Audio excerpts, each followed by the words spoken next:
The gravy was still steaming when my mother smiled at me across the Christmas table and said the house was finally gone. "We closed on your grandma's place last month," she said, swirling her wine. "You were never in the will anyway." My sister laughed into her napkin. Good. She'd just wasted on that little office of hers. 11 faces turned to watch me crumble. I didn't. None of them knew the deed to that farmhouse already had a name on it, sitting in my purse beside my chair. And in about 90 seconds, that name was going to turn Christmas dinner into the quietest room in the county. Welcome back to Calm Drama Stories, where ordinary people meet impossible families and answer with quiet steel instead of screaming. If a story has ever made you set down your coffee and whisper, "Good for her," you're in the right place. My name is Simone Finch. I'm 34, and I keep books for the farms around Cedar Hollow. Drop a comment telling me where you're watching from, and be sure to subscribe. To explain how I ended up at that table holding a deed, I have to go back almost a year. It was a Tuesday in February, and I was reconciling the Hartley dairy ledgers when the call came. My grandmother, Opal, had taken a bad turn in the night. I was the one they called. I was always the one they called. Not my mother, who lived 20 minutes across town. Not my sister Brooke, who lived even closer. Me, because for 8 years I had been the one driving out to the farmhouse on Cedar Hollow Road with her pills, her tax forms, her groceries, and a thermos of coffee for the long mornings. I closed the laptop, left a note on the office door, and drove out past the frozen fields. Opal was propped up in her bed when I got there. Smaller than I remembered, but her eyes were sharp as ever. She held my hand for a while and didn't say much. Then she reached into the drawer of her nightstand and pressed a small key into my palm. It was the key to an old tin recipe box she'd kept in the kitchen since before I was born. "When the time comes," she said, "you'll know where to look." I asked her what she meant. She just patted my hand and told me to drink my coffee before it went cold. I tucked the key into my coat pocket and didn't think much of it. I figured she was tired, talking the way old people talk when the medicine makes the edges soft. I was wrong about that, the way I was wrong about a lot of things that year. But I wouldn't understand any of it until the house was already sold. That farmhouse was the only place I ever felt like I belonged. I grew up in town, in my parents' tidy ranch house where every conversation felt like a performance review. But summers, I belonged to Opal. She taught me to snap beans on the porch and to read a feed bill so the co-op couldn't pad it. She'd spread the farm's receipts across the kitchen table and let me add the columns out loud. "Numbers don't lie, Simone," she'd say. "People do. So you learn the numbers." That kitchen was where I decided what I'd be. I opened Finch & Co. bookkeeping at 22, in a rented room above the hardware store, because my parents wouldn't help with college, and Opal slipped me her egg money to make rent. My mother thought it was beneath us. My sister thought it was boring. Opal thought it was the finest thing anyone in the family had ever done. While I was driving out there every week, my mother came twice a year, mostly to ask about the value of the land. Brooke came for holidays and left early. I'm not telling you this to sound like a martyr.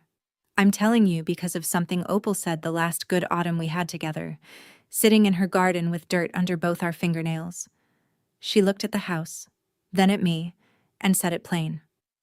"This place goes to the one who stayed." I laughed it off. I told her not to talk like that. She had years left. She didn't argue. She just smiled the way she did when she knew something I didn't, and went back to her tomatoes. I should have asked her what she meant. I didn't. I thought we had time. Opal passed in her sleep 3 days after she gave me that key. The funeral was on a gray Saturday, and I planned all of it. I picked the hymns she liked, ordered the flowers, wrote the obituary, and stood at the door thanking neighbors who'd known her 60 years. My mother, Sharon, wore black and accepted condolences like a queen receiving subjects. My father, Raymond, stood beside her and said almost nothing, which was his whole personality. Brooke spent the reception on her phone. I noticed, because you notice things when grief makes everything too loud and too quiet at the same time. What I remember most is the math. Not the grief, the math.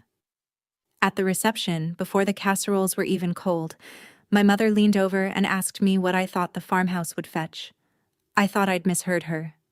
Then Brooke drifted through the house with her camera up, photographing the hutch, the quilts, the old grandfather clock, narrating prices under her breath like she was at an estate sale already.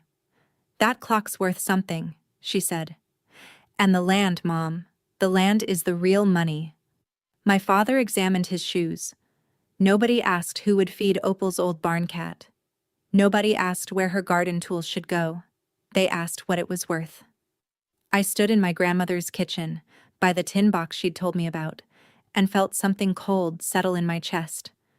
I told myself it was grief. I told myself families get strange around death, that they didn't mean it the way it sounded. I thought the hardest part was already behind me, that nothing could hurt worse than losing her. I was wrong. The hardest part hadn't started yet. It started with a phone call about a will. In April, my cousin Wade called a family meeting to read the will. Wade Cobb is my mother's side, a part-time notary who runs a tax and title shop 2 towns over, and always smells faintly of cigarettes and cologne. The meeting wasn't at a lawyer's office. It was at my parents' kitchen table, with a coffee cake and a folder. That should have been my first clue. Wade put on his reading glasses and announced that Opal had left everything: the house, the land, the accounts, to my mother. "The dutiful daughter-in-law," he read, "who cared for me in my final years." My mother dabbed her eyes. Brooke squeezed her hand. My name was not in the document at all. Not as a beneficiary, not as a witness, not even as a footnote. "You were never in the will anyway, honey," my mother said, and there was the faintest curl at the corner of her mouth. I sat very still. I am good at sitting very still. But inside, 2 things were screaming at me. The first was that "dutiful daughter-in-law" was a phrase Opal would have rather choked on than written. She and my mother had circled each other like cats for 30 years. The second was the signature. I'd seen my grandmother sign 100 documents. This signature was careful, even, steady. The Opal I'd buried couldn't hold a spoon those last weeks, let alone sign her name clean. And the date typed at the bottom said, "This will was made just 3 weeks before she died." 3 weeks. I didn't say any of that out loud. I thanked Wade for his time, took a slice of coffee cake I didn't eat, and drove back to my office with my hands steady on the wheel and my mind doing arithmetic. Here is the thing about being the family bookkeeper. People assume you only count what they hand you. They forget you also notice what's missing. That night, I sat at my desk and laid out everything I knew, the way Opal taught me to lay out a ledger. 2 years earlier, I'd driven her to an attorney's office in the county seat. She'd told me she was getting her affairs in order and made me wait in the lobby, which was very like her. She came out an hour later with a sealed envelope and a business card she tucked into her purse. I never saw the documents, but I knew they existed. So how did a will drafted by a real estate attorney 2 years ago become a will notarized by Wade 3 weeks before she died? Wills can be updated, sure, but Opal hadn't left that house in 6 months. She couldn't have driven to Wade's office, and Wade hadn't set foot at the farmhouse. I'd have known. I called him the next morning and asked, plainly, when exactly Grandma had signed the new will. He got vague fast. "She had me come by," he said. "Last-minute change of heart. Happens all the time, Simone." I asked who witnessed it. He said he'd have to check his file. A notary who has to check whether anyone witnessed a will is a notary telling you something. I thanked him and hung up. Then I sat there a long time, looking at the corner of my desk where I keep the things I can't throw away. And I remembered the business card. 2 years ago, in the lobby, Opal had pressed a card into my hand, just in case, and I'd filed it without a second thought. Margaret Halloran, Estate Law. Before I called the lawyer, I did the reasonable thing. I asked my own family for the truth.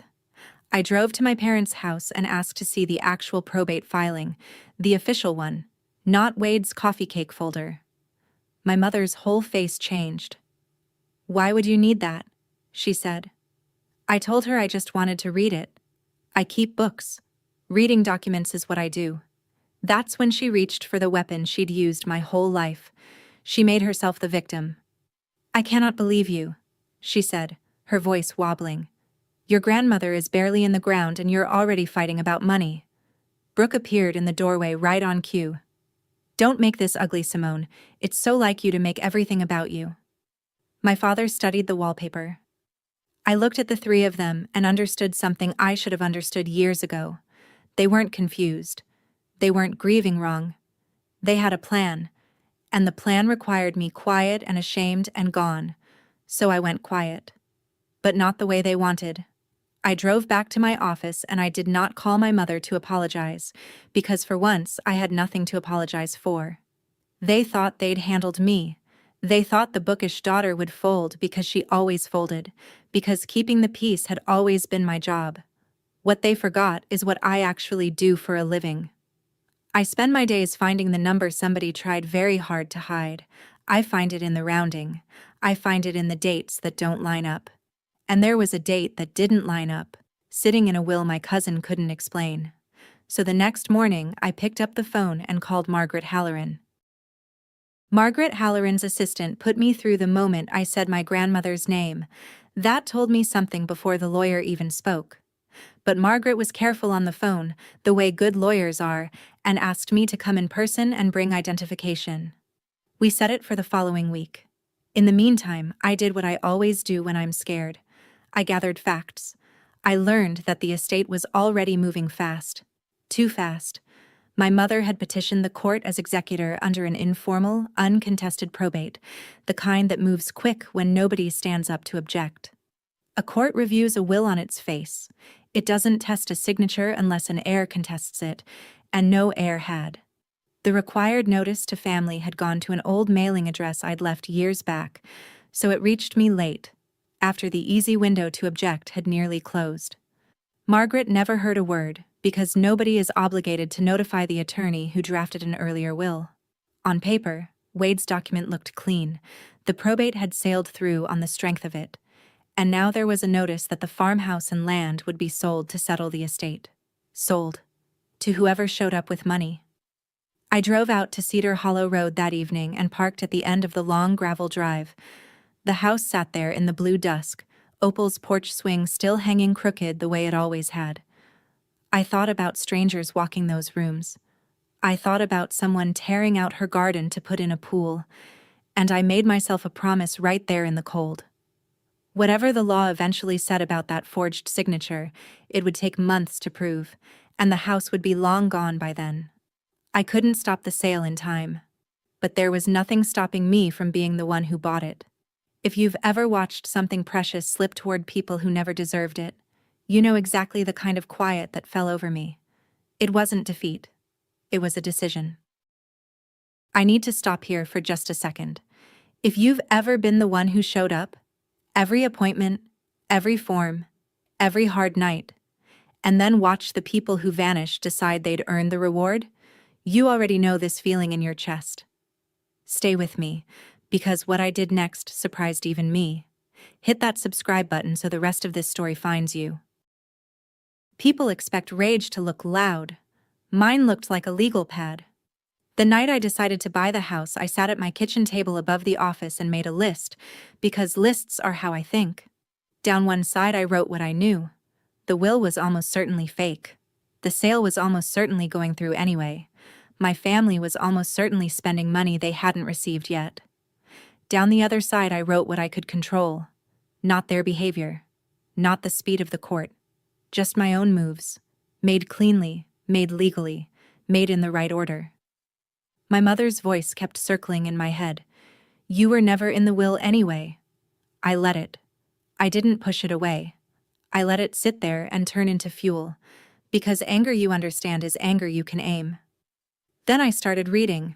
I read everything I could find about how estate properties get sold when an executor needs cash, and I found the word that changed everything: auction.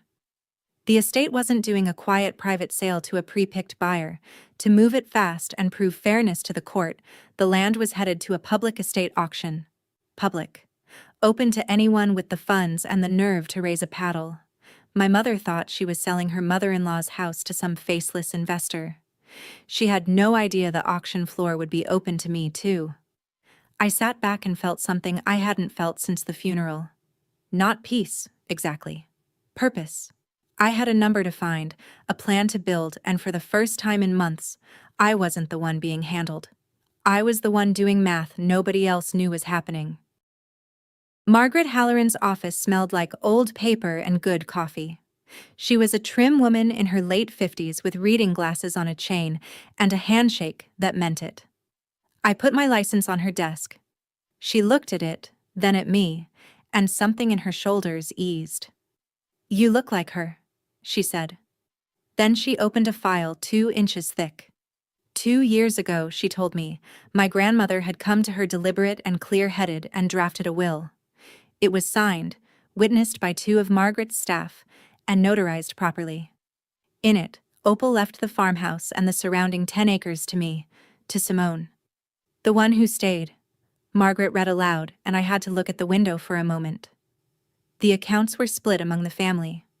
But the house was mine, in black and white, executed the right way. Then I told her about Wade's version, about the steady signature on a dying woman, the 3 weeks before date, the kitchen table reading. Margaret's expression went flat and professional, which is how lawyers look when they're furious. "I drafted the operative will," she said. "Nobody contacted me about a revocation. A valid later will can supersede an earlier one, but it has to be valid." She tapped the file. "If your cousin's document is what you suspect, then the will currently in probate is fraudulent, and everything done under it can be challenged." I asked the obvious question. Where was the original signed copy of her real will? Margaret had a conformed copy in her file, but the executed original, Opal had insisted on keeping herself, in her safe deposit box at the Cedar Hollow Bank. And access to that box, Margaret said, would require the key and the documentation Opal had set aside. A key. A box. I felt the cold tin of a recipe tin against my memory. The next morning, I drove out to the farmhouse one last time before it changed hands. The estate company hadn't locked it yet. I still had the key Opal gave me years ago, the one to the back door that stuck if you didn't lift it. I let myself in, and the smell hit me first, lavender and wood smoke and her. Everything was exactly where she'd left it. I went straight to the kitchen, to the shelf above the stove where the tin recipe box had lived my whole life. I took the little key from my coat pocket, the one she'd pressed into my hand in February, and it fit. Inside, under the index card stained with decades of gravy and pie, I found 2 things. The first was a flat brass key in a small envelope marked, in her handwriting, Cedar Hollow Bank, Box 114. The second was a sealed letter. My name was on the front in her looping cursive. Just Simone. I stood in that kitchen holding both, and my hands, which never shake, shook. I knew what the brass key was for. The bank box. The original will. The thing that could blow my family's whole story apart. But the letter was different. The letter was her voice, and I wasn't ready to hear it yet. So I did something that wasn't entirely rational. I took the bank key and slipped the letter, still sealed, into my bag, and I carried it around for 3 days without opening it. Some truths, once you let them out, you can't fold back up. I think part of me knew that whatever she'd written would ask something of me, and I wanted to be strong enough to do it before I read what it was. While I worked up the nerve to open that letter, I built the thing that would let me fight. I formed a company. Not because I'm cloak and dagger, but because I needed to bid on that house without my mother seeing my name and jacking the price out of spite. So I did what plenty of buyers do, all of it above board. I registered a limited liability company called Cedar Hollow Holdings. On the public records, only the company name would show. The law still required me to report myself as the true owner to the Federal Registry, privately, which I did, because I do everything by the book. But my family, scanning the auction paperwork, would just see a company they'd never heard of. They'd never connect it to the daughter they'd written off. Then came the harder part. Money. The farmhouse and 10 acres had been appraised around $215,000. That is not a fortune in the city, but it is a mountain when you keep books over a hardware store. I'd been careful for 12 years, though. I had real savings in the business. I had a small inheritance from my grandfather that I'd never touched, because Opal told me to save it for something that matters. And I qualified for a mortgage in the company's name to cover the rest. I sat with my own ledgers for 2 nights, stress testing every number, the way I'd never let a client overextend. I could do it. Barely, but cleanly. And there was one more thing in my favor, one cold piece of arithmetic. My mother needed cash, and fast, which meant she'd set the reserve price low to guarantee a quick sale. A low reserve is a door left open. I intended to walk through it. Right in the middle of all that planning, Brooke called to gloat. She didn't know she was gloating. She thought she was sharing good news. She'd put a deposit down on a new SUV. Loaded, she said. 3rd row, the works. She was paying for it, she explained, out of her share of Grandma's estate, money that hadn't even cleared yet. I asked, mildly, whether that was wise before the sale closed. And that's when she said it, breezy as anything, like it cost her nothing. Oh, come on. If Grandma had left it to you, you'd just waste it on that dusty little office. There it was. The same sentence my mother had used at the will reading, in a slightly different dress. You'd just waste it. As if the 8 years I'd spent driving out to that farmhouse were the waste. As if keeping someone's books and someone's company and someone's dignity intact at the end of her life were nothing. I felt the old urge to defend myself, to list every appointment and every form, to make her understand. I didn't. I'd finally learned that you don't explain your worth to people who've already decided you don't have any. So I just said, we'll see. There was a little pause on the line, like she expected more of a fight and didn't know what to do without one. Anyway, she said, and changed the subject to upholstery. After we hung up, I sat with my tea going cold and I thought about the auction, now 11 days away. I thought about Brooke signing for a car with money that was about to become the most expensive mistake of her life, and for the first time, I let myself smile about it. Just a little, just in the privacy of my own kitchen. The night before I met Margaret to plan the bank box, I finally opened my grandmother's letter. I made tea I didn't drink and sat in the chair by the window and slid my thumb under the seal. Her handwriting filled 2 pages, steady where her last forged signature had been suspiciously steadier. She wrote like she talked. No wasted words. She told me she knew. She knew Sharon was underwater. Knew about the second mortgage and the failed ventures. Knew that when she was gone there would be hands reaching for the house before the flowers wilted. I've watched it coming for years, she wrote. Your mother loves money the way some people love whiskey, and she will tell herself any story to get it. Then she told me what she'd done. The real will, in the bank box, with Margaret's name on it. The house, left to me, on purpose, in writing. And then the line that I have read so many times I could recite it in my sleep. If they ever tell you that you were never in my will, you put this letter on the table and you let the paper speak. Don't fight them with shouting, Simone. You were never any good at it, and it isn't your strength.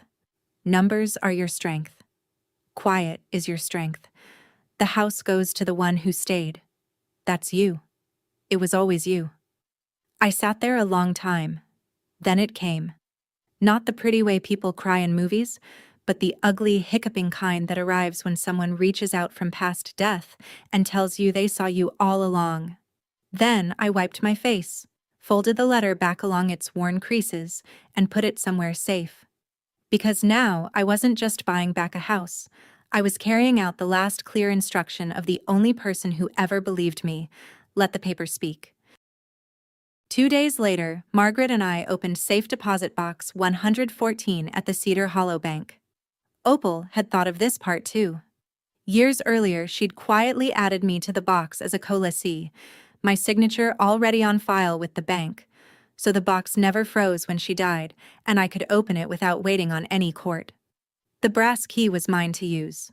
Inside was a slim folder, and inside that, the executed original of her real will, signatures and seals intact, witnessed and dated 2 years back.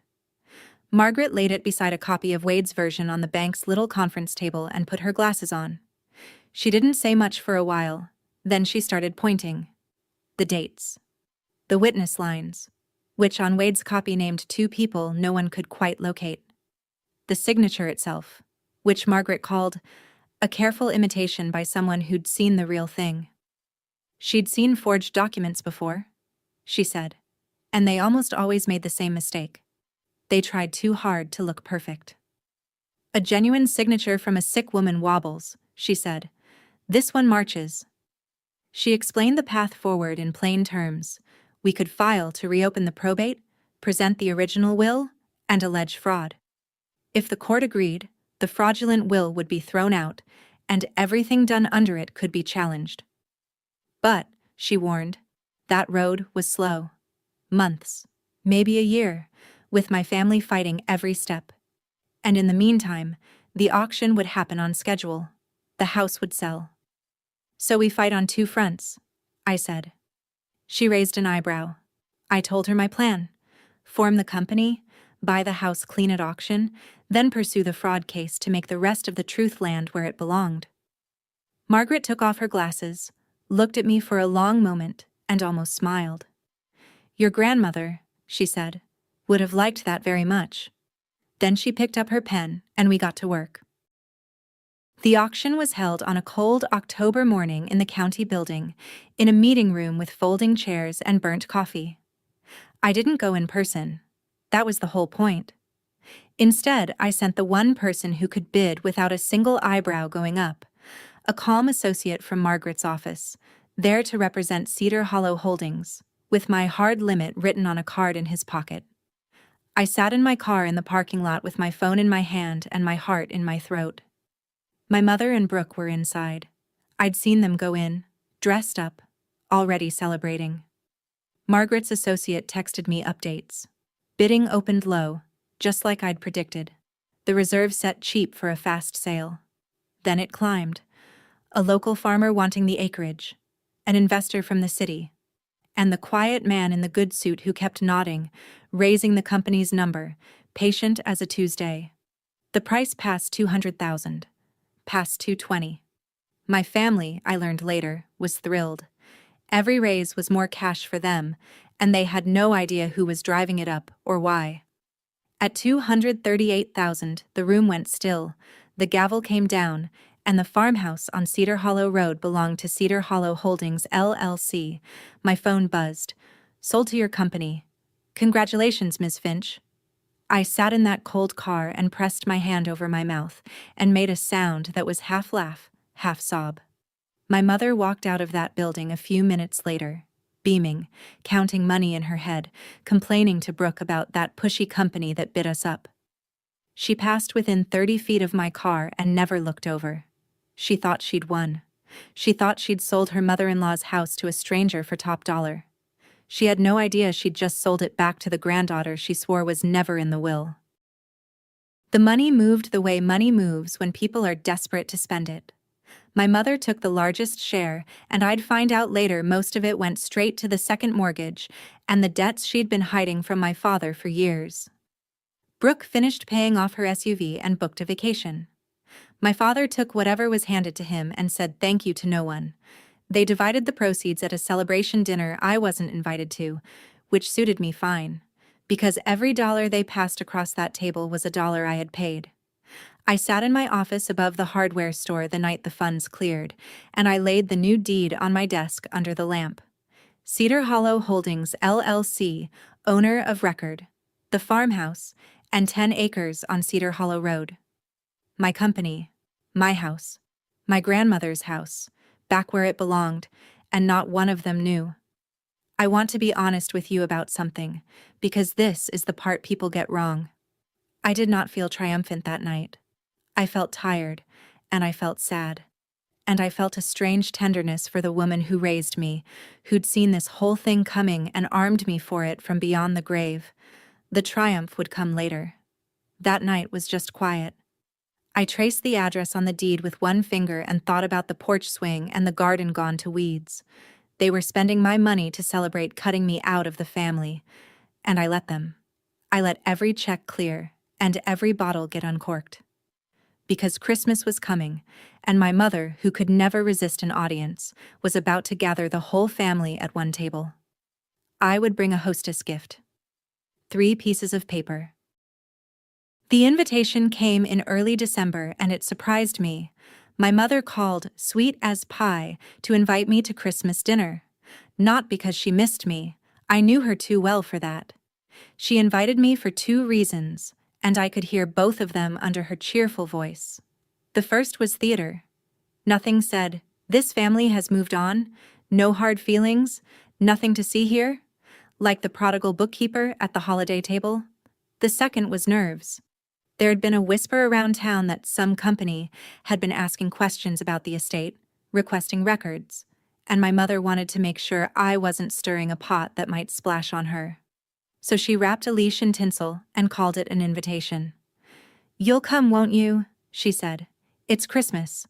Let's put all this behind us." Then, because she couldn't help herself, because cruelty was a reflex she'd never learned to suppress, she added a little reminder. "And let's not have any drama about the house, You know you were never in the will. Don't go ruining everyone's Christmas over it." I held the phone and looked out my office window at the Christmas lights strung over Main Street. I thought about Margaret's filing, drafted and ready to go the week after the holiday. I thought about the deed in my desk drawer and the letter in my bag. And I thought, you have no idea what you're inviting into your dining room. "I'll be there," I said warmly. "What can I bring?" She told me just myself. I told her I'd bring myself, and I meant it. And I also meant the slim leather folder that would be tucked in my purse beside the cranberry sauce. I said yes. I'd bring something to the table, all right. I'd be lying if I told you I didn't wrestle with it. For a week I went back and forth about how to do this, because how you win matters as much as whether you win. I could have done it cleanly and privately. I could have let Margaret's lawsuit land in January with no fanfare, served papers through an attorney, never said a word at dinner. Part of me, the part Opal called my good quiet, wanted that. It felt more dignified. But there was another truth I had to be honest about. They had shamed me in public. At the will reading, at the funeral, at every holiday for years, they'd made me small in front of an audience, and they'd done it on purpose, because an audience made it stick. The smirk only worked because other people were watching. So maybe the truth deserved the same room the lies had used. I pulled out Opal's letter and read it again. "Don't fight them with shouting. Let the paper speak." And there it was, my answer, in her hand. I wasn't going to scream. I wasn't going to throw wine or make a scene or say the cruel things I'd rehearsed in the shower. I was going to sit at that table, calm as a frozen pond, and set 3 documents down and let them do the talking. No raised voice, no insults. Just facts, laid in order, the way I lay out a ledger. That week I signed the authorization for Margaret to file the petition to reopen probate the first business day after Christmas. The legal machinery was set. The dinner would just be the moment the family learned the truth from me instead of from a process server. I picked out what I'd wear. Something plain. Something Opal would have called sensible. The thing about a lie with more than one person in it is that it's only as strong as its most frightened member. And Wade was getting frightened. I heard about it secondhand, then saw it for myself. Word had reached him that a company had requested the full estate file from the county, including the probate documents and the will he'd notarized. To a crooked notary, that is the sound of a floor creaking in a house he thought was empty. Wade called my mother in a panic. I know because I happened to stop by my parents on a pretext 2 days before Christmas, dropping off a poinsettia like a good daughter, and I heard her on the phone in the kitchen, her voice low and sharp. "Stop calling here," she hissed. "Nobody is investigating anything. You did your job, you got paid, now act normal." A pause. "Because if you fall apart, Wade, you take all of us down, including yourself. So get a hold of yourself." She hung up hard. I stood in the hallway with my poinsettia and my pleasant face and filed the whole thing away. So Wade had been paid. She'd said it herself. You got paid. A notary doesn't get a special fee for honest work. The price list is posted on the wall. Wade had been paid for something else. The fraud wasn't just real, it was already cracking from the inside, and my mother was holding it together with threats. I drove home through the Christmas lights thinking that I might not even need to push very hard. People who build their houses out of lies spend all their energy bracing the walls. Sometimes all the truth has to do is knock politely and wait. 2 more days. I could wait 2 more days. In a small town, a farmhouse changing hands is news, and people had started to talk. At the grocery, at the feed store, at the post office, folks asked me sideways questions, the way you do when you're fishing. Who'd bought the old Finch place? Was it going to be torn down? Some developer. Somebody heard. I kept my face neutral and said I didn't know much, which felt strange, lying by omission to neighbors who'd loved Opal. But one moment cut through me. I was at the hardware store downstairs from my office when old Mr. Petrie, who'd farmed beside my grandmother for 40 years, stopped me by the nails. I heard whoever bought Opal's place means to keep her garden, he said, voice rough. Heard they're not tearing anything down. That true? Somebody at the title company must have talked. I looked at him and I couldn't lie about that one. It's true, I said. The garden stays. His old eyes went bright and he gripped my arm. Good, he said. She'd be glad. That woman loved her tomatoes more than most people love their kin. Then he went back to his nails and I stood there blinking. Because that was the whole thing, wasn't it? That was why I'd drained my savings and mortgaged my future and built a company with a careful name. Not to ruin my family. Not even, really, to win. I bought that house to keep a promise. To keep her garden in the ground and her name on the land and her porch swing creaking in the same crooked way it always had. The revenge, if you want to call it that, was almost a side effect. The real thing was simpler. Somebody in this family was going to remember the woman, not just the money. And it was going to be me. The night before Christmas Eve, I sat at my kitchen table and got my folder ready. I have done this for clients 100 times, assembled the documents that tell a true story in the right order. I'd never done it for myself before. I laid out 3 pieces of paper. The first was a copy of the deed. Cedar Hollow Holdings, LLC, owner of record, the farmhouse and 10 acres, dated the day of the auction. The second was the conformed copy of my grandmother's real will, Margaret's seal in the corner, my name in the body. The house goes to my granddaughter, Simone, the one who stayed. The third was Opal's letter, the one in her own hand, the one that said, "Let the paper speak." I slid each into the leather folder in the order I'd reveal them. Deed first, to show I owned it. Will second, to show it was always meant to be mine. Letter last, because the letter was the heart, and you save the heart for the end. I sat back and looked at the little stack. 3 pages. 1 quiet sentence to go with them. Already chosen. Already rehearsed until it had no shake left in it. That's all it would take to turn my mother's victory dinner into the worst night of her life. I won't pretend my hand didn't hover over that deed for a long moment. Once I set this down, there was no picking it back up. No going back to being the daughter who kept the peace. I'd be the daughter who told the truth, and they would never forgive me for it. I closed the folder. I'd made my peace with that price weeks ago. Some things are worth not being forgiven for. I went to bed and, to my own surprise, slept like a stone. On Christmas Eve, my father did something he had never once done in my life. He came to me. I was closing up the office when I saw his truck idling at the curb, exhaust pluming in the cold. He came up the stairs slow, hat in his hands, and stood in my doorway looking older than I'd ever seen him. "Your grandmother," he started, then stopped. He tried again. "There were papers I signed, as part of the probate." He turned the hat in his hands. I didn't read them close. I should have read them close. It was as near to a confession as Raymond Finch had in him. I waited, because I'd learned that men like my father say the real thing only in the silence you leave for it. "Wade put it in front of me," he said finally. Your mother said it was just formalities. I knew something wasn't right about it. I signed anyway. There it was. He knew. Not every detail maybe, but enough. He'd known something was wrong, and he'd chosen the easy quiet over his own daughter, the same as he always had. I felt the old ache and, under it, something steadier. I didn't yell. I didn't absolve him either. I know you did, Dad, I said.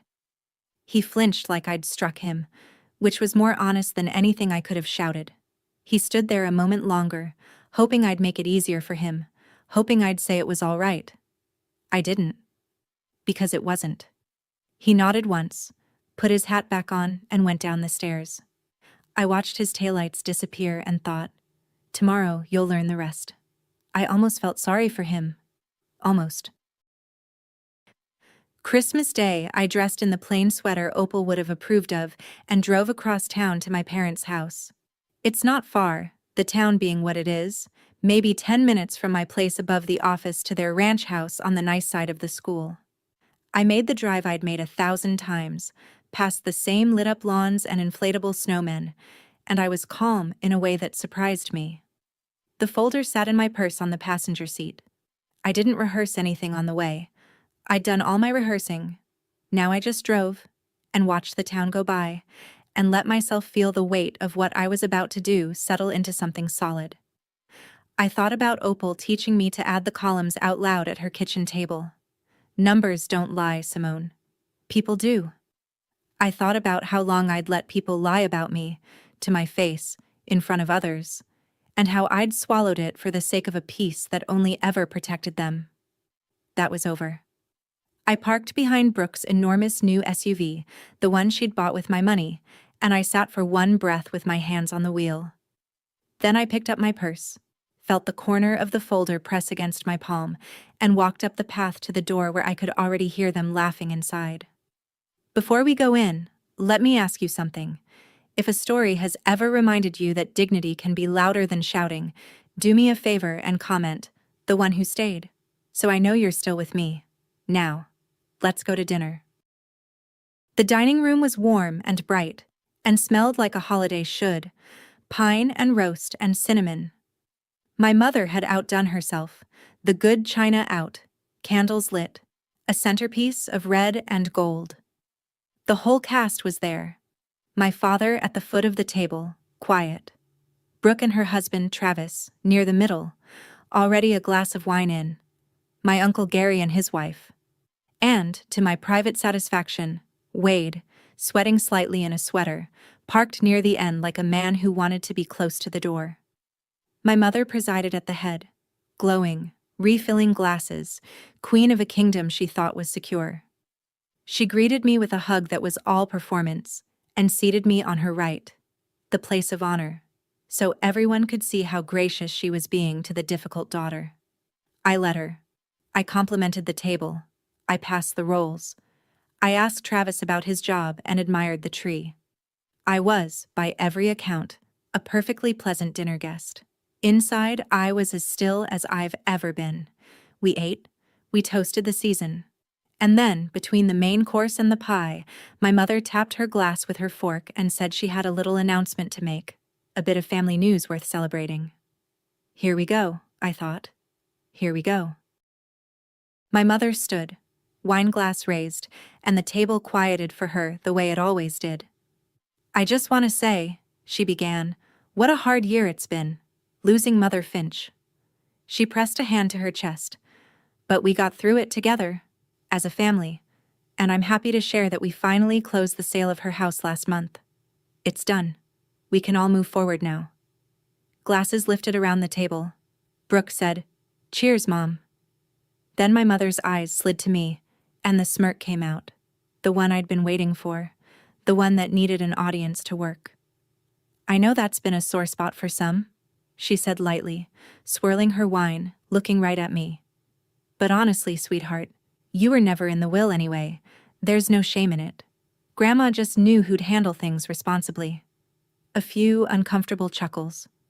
Travis studied his plate. My father went very still. The whole table waited to see if I'd cry or argue or slink off the way I always had. the way I was supposed to. I set down my fork. I didn't reach for my folder yet. Not yet. I just looked at my mother and let a small silence stretch, the kind that makes confident people start to wonder. Brooke, who never could stand a silence, rushed to fill it. She laughed, that bright, careless laugh she'd had since we were kids, and she lifted her own glass toward me like she was doing me a kindness. "Don't feel bad, Simone," she said. "Honestly, it's for the best. Good. You'd just have wasted it." There it was again. The second knife, the matching one. "You'd just waste it." Said in front of everyone, on Christmas with a smile, like it was a thing you could say to your sister between the turkey and the pie. Travis murmured, "Brooke, come on." But she waved him off, pleased with herself. My uncle shifted in his seat. Wade reached for his water and missed the glass on the first try. And I sat there in the place of honor, on my mother's right hand, and felt the last bit of hesitation leave my body. They'd had their say. Both of them, in public, on the record, in front of every witness at that table. They'd made themselves perfectly clear. I picked up my napkin, folded it, and set it beside my plate, slow and deliberate, the way Opal used to when she'd decided a conversation was finished. Then I reached for my wine.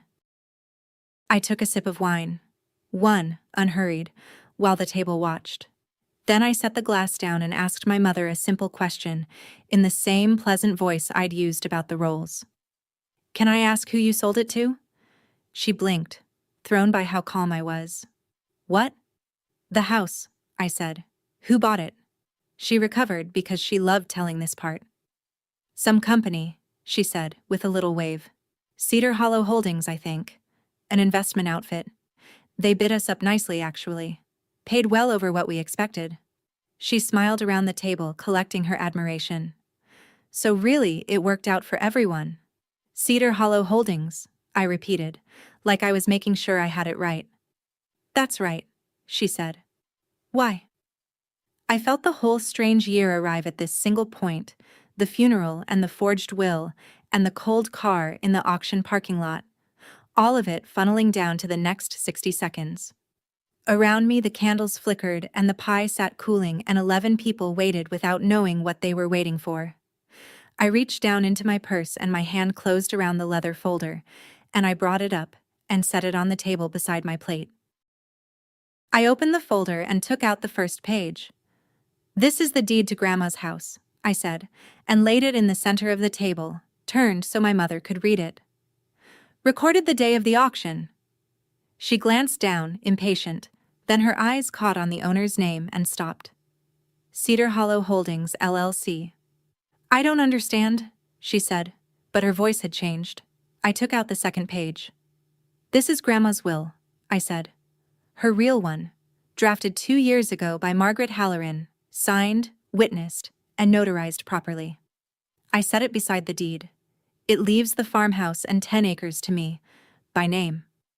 The color was leaving my mother's face now, draining down like someone had pulled a plug. Brooke leaned in to read and went quiet. Wade pushed his chair back from the table. I took out the third page last and I held it for a moment before I set it down, because this one was hers, in her hand. "And this," I said, "is the letter she left me, the one that told me exactly what you'd do." The table had gone so quiet I could hear the candles. Every eye moved from the papers, to my mother, to me. I folded my hands and let them look. My mother looked up from the papers, and for once in her life she had nothing to say, so I said it for her, in a voice as level as a countertop. "Cool," I said. "I hope you enjoy the cash." A beat. "Since I'm the one who bought it." The words landed soft and detonated slow. "Cedar Hollow Holdings is mine," I said. "I formed it. I bid on it. The money you all spent this fall, the mortgage, the SUV, the vacation, that was my money. I bought Grandma's house back from you, and not one of you noticed." My mother's mouth opened and closed. Then she found her voice, and it came out the way I knew it would. Loud, scrambling, furious. "That's a lie," she said, half standing, her wine tipping and bleeding across the white cloth. That's not. Wade, tell her. Tell her that will isn't real. But Wade was already on his feet, gray as ash, backing toward the door, muttering that he had to go, that he wasn't part of this. I didn't raise my voice. I didn't have to. I just put one hand flat on Opal's letter and looked at my mother across the ruined tablecloth. You said I was never in the will, I said. You were right. Because the one I was in, you replaced. And I have the original. The candles burned. Nobody moved. The table went silent. Not the polite silence of a lull, but the deep ringing silence of a room where everyone has understood something at the same instant and no one wants to be the first to speak.